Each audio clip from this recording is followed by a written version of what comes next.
Hello and welcome again to Bible study. We're in 2 Samuel chapter 15 and 16 today, and we're over halfway through the life of David.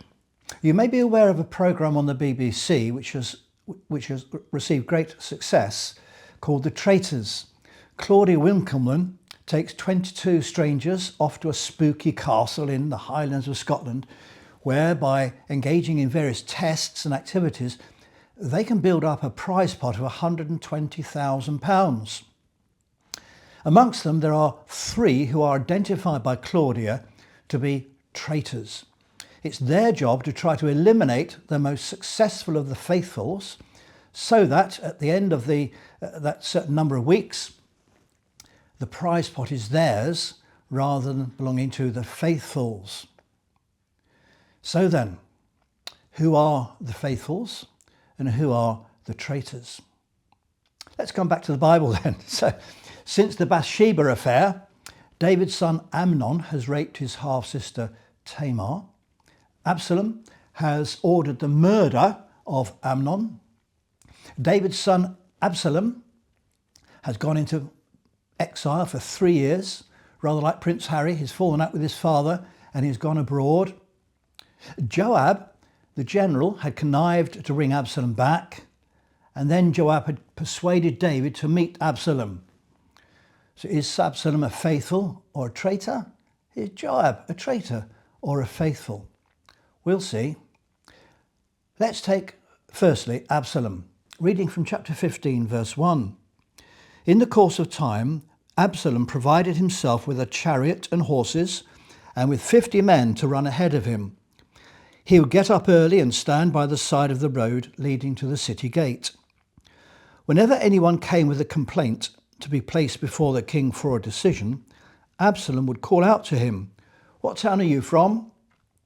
He would answer, "Your servant is from one of the tribes of Israel." Then Absalom would say to him, "Look, your claims are valid and proper, but there's no representative of the king here to hear you." And Absalom would add, "If only I were appointed judge in the land, then everyone who has a complaint or case would come to me and I would see that they receive justice." Also, whenever anyone approached him to bow down before him, Absalom would reach out his hand, take hold of him and kiss him. Absalom behaved in this way towards all the Israelites who came to the king asking for justice, and so he stole the hearts of the people of Israel. At the end of 4 years, Absalom said to the king, "Let me go to Hebron and fulfill a vow I made to the Lord. While your servant was living at Geshur in Aram, I made this vow. If the Lord takes me back to Jerusalem, I will worship the Lord in Hebron." The king said to him, "Go in peace." So he went to Hebron. Then Absalom sent secret messengers throughout the tribes of Israel to say, "As soon as you hear the sound of the trumpets, then say, 'Absalom is king in Hebron.'" 200 men from Jerusalem had accompanied Absalom. They had been invited as guests and went quite innocently, knowing nothing about the matter. While Absalom was offering sacrifices, he also sent for Ahithophel the Gilonite, David's counsellor, to come from Gilo, his hometown, and so the conspiracy gained strength, and Absalom's following kept increasing. Absalom was a man who knew how to bide his time. He had waited 2 years before killing his brother Amnon for the attack on their sister. He waited a further 3 years in exile with his grandfather, who wasn't an Israelite. He spent another 2 years in Jerusalem, banned from court. You remember he could live in Frogmore Cottage, but he couldn't go to Buckingham Palace. And then he spent 4 years after waiting to fulfill a vow to go and worship the Lord in Hebron. What does he do? Now he's back in Jerusalem. He buys a chariot. Why do you need a chariot in Jerusalem? Have you seen pictures of streets in Jerusalem? They're narrow, they're winding, they're hilly. You can't drive a chariot at full speed around the streets of Jerusalem. It's a vanity project. And then to add to that, he appoints 50 lifeguards to make sure wherever he goes, he has an impressive entourage. And people will say, "Wow, look at that man." And then he starts stirring up complaints about David and David's administration of justice. He says to them, Oh, if only I were the Lord Chief Justice, you'd get service, you'd get justice much more quickly under me than you are under King David, who hasn't got the time to talk to you anyway. Absalom is going for the popular vote. He's kissing babies. He's going into the world of politics. And it says in verse 6, he stole the hearts of the people of Israel. He was telling people, like all politicians, he was telling them what they wanted to hear. After 4 years of electioneering, he makes his move. And he says to his father, I want to go to Hebron because I made a vow to go there to worship the Lord. And he went to Hebron, the place where David had reigned for 7.5 years, but only over one tribe, the tribe of Judah. Verse 8, I think, is the last time Absalom mentions God. If the Lord takes me back to Jerusalem, I will worship the Lord in Hebron, he says. And then in verse 9 are David's last recorded words to Absalom, go in peace. He wasn't going in peace at all. He was going in war. He then sent secret messages around and then made sure that 200 people who were likely to be supportive of him went to Hebron as well. And when the trumpet sounded, they were all told to shout, Absalom is king, long live the king. Amongst them was a man called Ahithophel. Now Ahithophel had a score to settle with David. Ahithophel, it turns out later, is the grandfather of Bathsheba. So David had humiliated Bathsheba. Ahithophel is looking for an opportunity to humiliate David. And if I just refer to the last verse of chapter 16, in those days, the advice Ahithophel gave was like that of one who inquires of God. In other words, Ahithophel was very highly thought of, like a seer, almost like a prophet. People relied on the wisdom of this man for good advice. It says in verse 12, so the conspiracy gained strength. Absalom, traitor or faithful to David? Clearly a traitor. The next person we come across is Ittai the Gittite, traitor or faithful, in verses 13 to 22. David is told in verse 13, the hearts of the people of Israel are with Absalom, and he decides he has to leave Jerusalem with his officials and his household. In verse 18, a formal march past is held. David takes the salute from the podium, and the Kerethites and the Pelethites, all 600 of them, march past, led by Ittai. David has avoided being trapped in Jerusalem. He's avoided a bloodbath, but he's being humiliated by having to leave his capital city. Notice the foreigners, the Gittites, the Philistines, are more loyal to David than the Israelites. And then David picks on one of them as a test case, Ittai. He said, now that Ittai, you go back to Jerusalem. Why are you sticking around with me? You go back and stay with Absalom. But Ittai replies in verse 21, as surely as the Lord lives, and as my lord the king lives, wherever my lord the king may be, whether it means life or death, there will your servant be. This may remind you of Ruth, who left Moab and came to live in Israel with Naomi, her mother-in-law. And Ruth said to her mother-in-law, your people will be my people and your God, my God. Ittai is claiming faithfulness to David, and we shall see he is indeed a faithful and not a traitor. The next person we meet are 4 priests, Zadok, Abiathar, and their 2 sons, in chapter 15, verses 23 to 29. Now, as David is leaving Jerusalem, the country people are weeping as he leaves. He's leaving behind many who love him, mostly of the tribe of Judah. There's the division here between the Israelites, who are more for Absalom, and the Judahites, who are more for David. David crosses the Kidron Valley and makes his way eastwards into the wilderness, the same journey that the man took who was beaten up on the road to Jericho, and the Good Samaritan came to help him. And with them they have the Ark of the Covenant. They've taken the Ark with them, not as a good luck charm, as had happened on a previous occasion, but for worship. And David wasn't very comfortable with this, and he sent it back. And he sent the 4 priests back as well. And he said, maybe one day God will allow me to go back to Jerusalem. In verse 25, then the king said to Zadok, take the ark of God back into the city. If I find favour in the Lord's eyes, he will bring me back and let me see it and his dwelling place again. But if he says, I'm not pleased with you, then I'm ready. Let him do to me whatever seems good to him. In fact, David refers to this in Psalm 3. The very title says, a psalm of David when he fled from his son Absalom, this very passage. Lord, how many are my foes? How many rise up against me? Many are saying of me, God will not deliver him. But you, Lord, are a shield around me, my glory, the one who lifts my head. So David is leaving Jerusalem. He's trusting the Lord.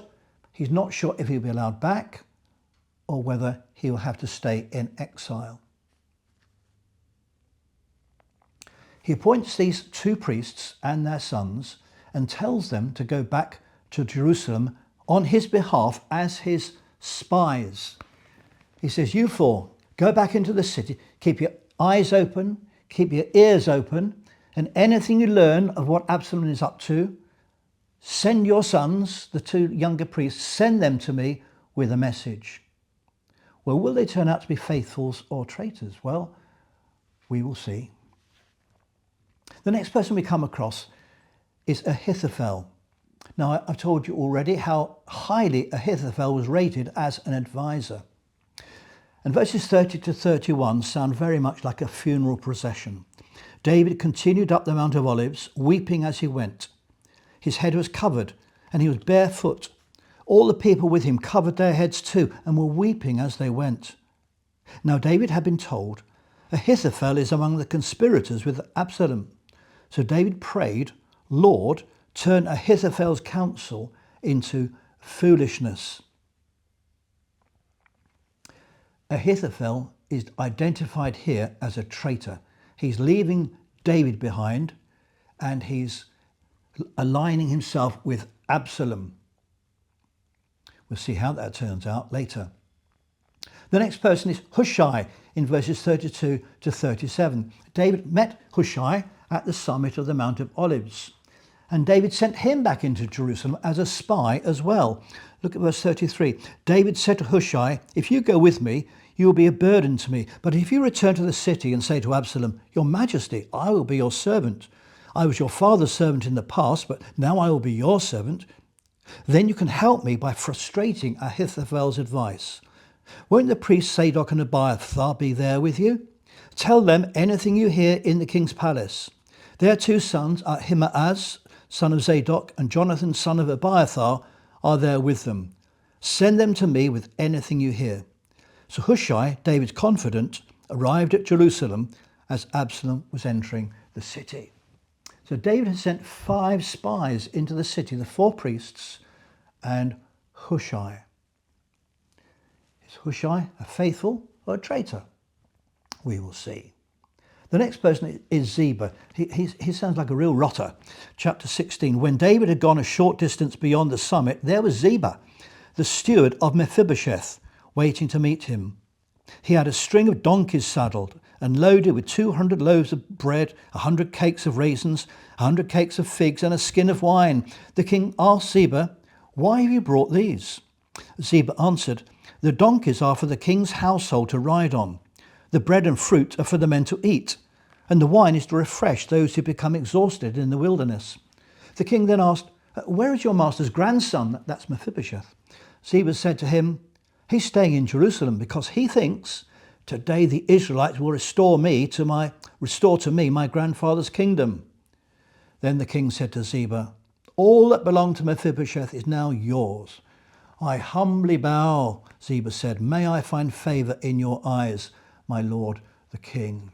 Do you remember Ziba from chapter 9, when David was looking for a descendant of Saul that David could be gracious to?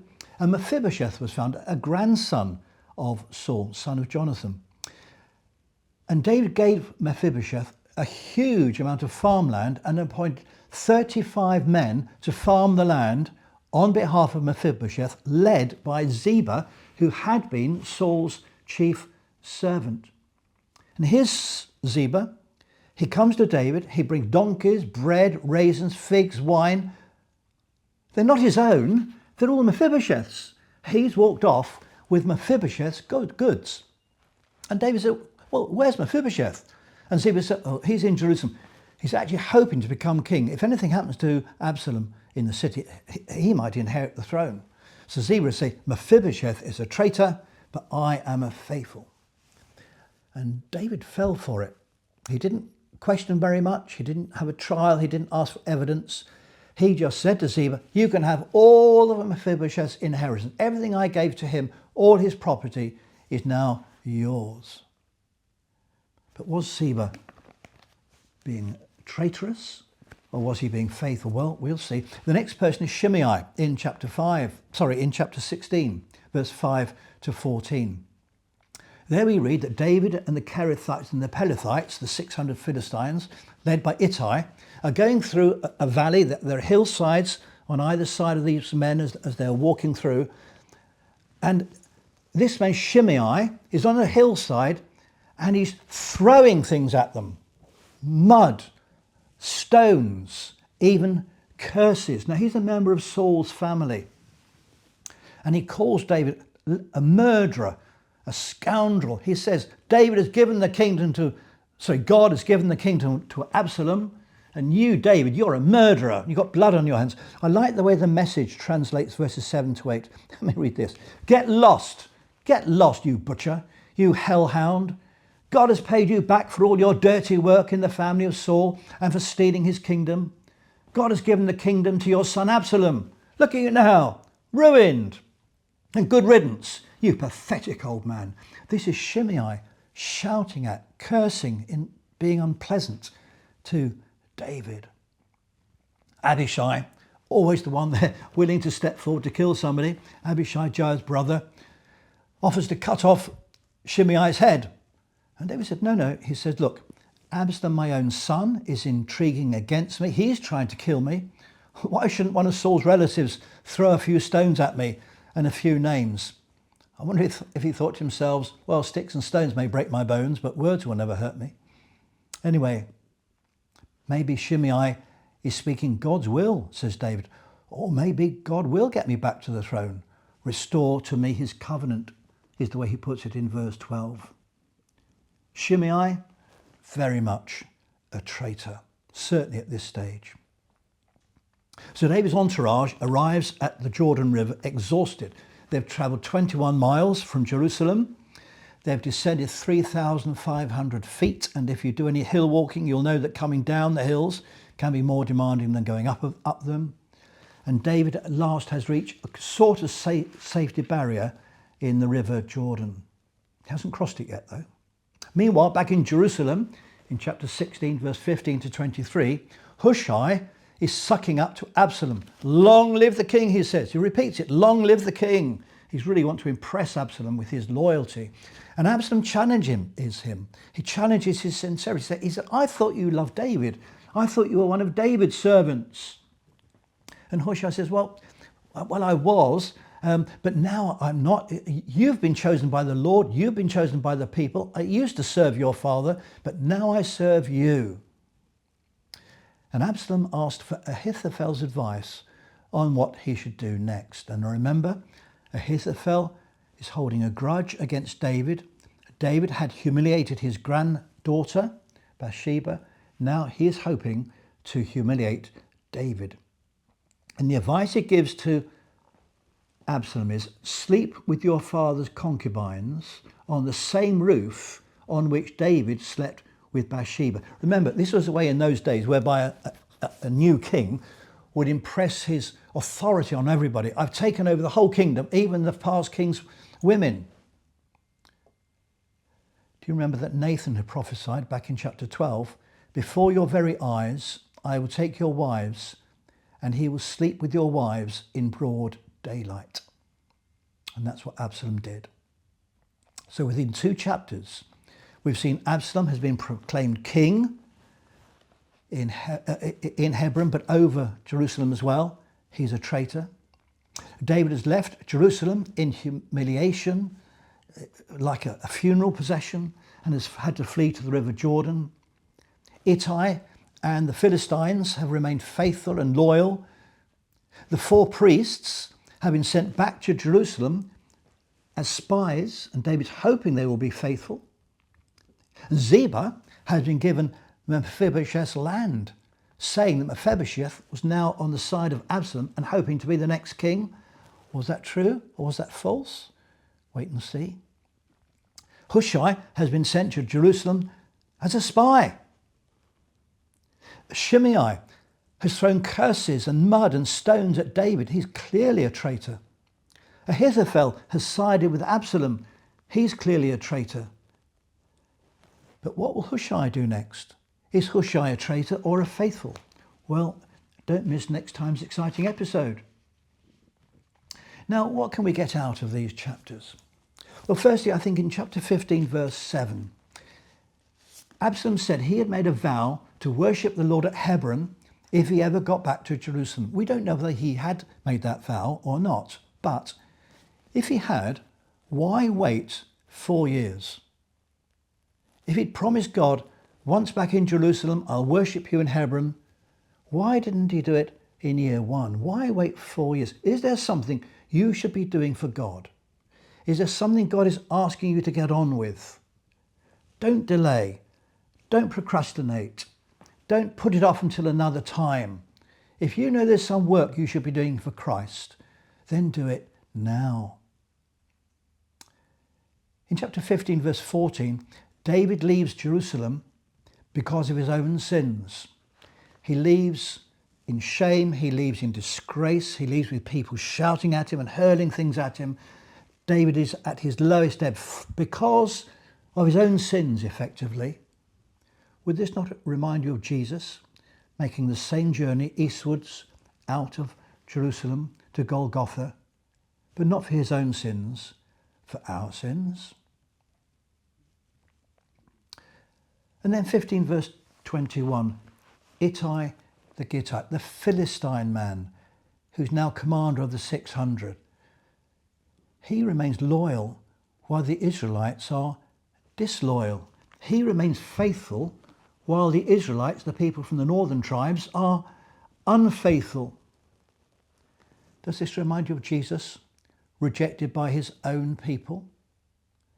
Pilate, quite convinced Jesus is innocent. He's a Roman. He says, this is Jesus of Nazareth, the King of the Jews. The centurion at the cross looks at Jesus and says, surely this man was the Son of God. It was the foreigners, it was the Gentiles who supported David and who recognised Jesus. And then in chapter 16 and verse 12, when David was saying, well, I'm not quite sure whether I'll ever get back. Maybe I will, maybe I won't. But either way, I'm going to trust the Lord. Might this remind you of Joseph in Egypt? Do you remember he'd been there many years, and then his brothers came seeking food and eventually held a meal with them in disguise. They didn't recognise him. And then he disclosed himself to them and he said, you 11 brothers intended to harm me, but God intended it for good, to accomplish the saving of many lives. Joseph knew that God sometimes permits a negative in order to bring about a positive. And this was happening again. God was permitting a negative, David's humiliation and exile to the eastern side of the Jordan, as we shall see, in order to achieve a positive, David's eventual return as king. Something else we might learn from this. Do you remember how forbearing David was towards Shimei? The forbearance he showed to him. Shimei was a rotter. He's throwing missiles at David and his men. He's insulting him. He's even cursing him in the name of God. And Abishai's wanted to kill the man. And David said, no. He said, look, my own son wants to kill me. Why shouldn't he get on with throwing a few nasty words at me? David showed forbearance to a sinful man.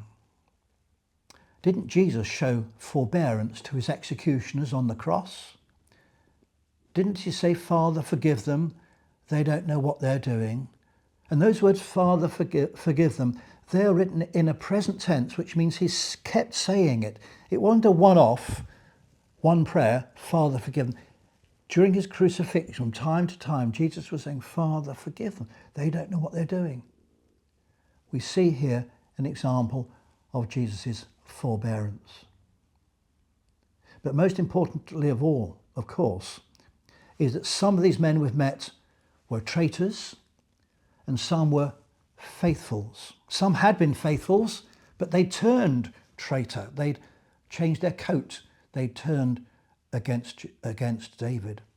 Jesus said, because of the increase of wickedness, the love of most will grow cold, but the one who stands firm to the end will be saved. Will you be a faithful who stands firm to Jesus Christ right up until the end? You would never be a traitor, would you? You would never turn your back on Jesus. You would never be a turncoat and become an unfaithful. You've sung, I have decided to follow Jesus. No turning back, no turning back. I have decided to follow Jesus. No turning back, no turning back. The cross before me, the world behind me. No turning back, no turning back. The cross before me, the world behind me. No turning back, no turning back. Please God, may everyone who watches and listens to this talk from the Bible in that last and great day be found to be a faithful and not a traitor, for the glory of Christ. Amen.